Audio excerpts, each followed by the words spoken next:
Во екот на сезоната за наводнување, сите земјоделци од регионот треба да бидат особено внимателни додека ракуваат со опремата за наводнување со земјоделската механизација и со додатната опрема во близина на далеководите од преносната мрежа. Ова беше апелот до сите земјоделци од Тиквешијата кој го испрати македонскиот електропреносен систем оператор, односно МЕПСО, со цел да не дојде до фатални последици до нивниот живот.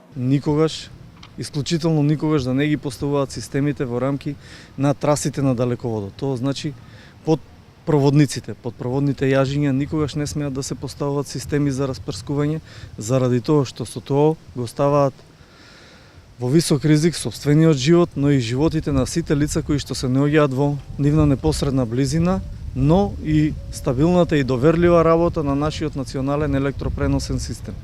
Заради тоа што водата е проводник, и при несакани ситуации може да дојде до контакт на водата со проводниците, да настане прескок и да дојде до исклучување на далеководот. Стојанов истакна дека земјоделците треба да бидат особено внимателни при поставувањето на прскалките во близина на далеководите и да направат добра проценка на правецот на ветерот.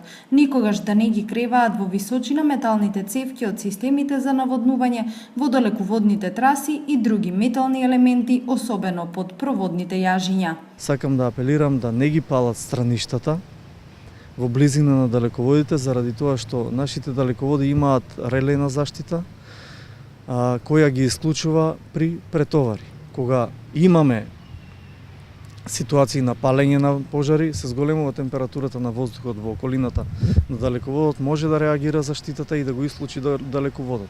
Со тоа може да настане претовар на другите далеководи и да се влоши стабилното и доверливо работење на системот и да се загрози снабдувањето со квалитетна електрична енергија на потрошувачите на системот.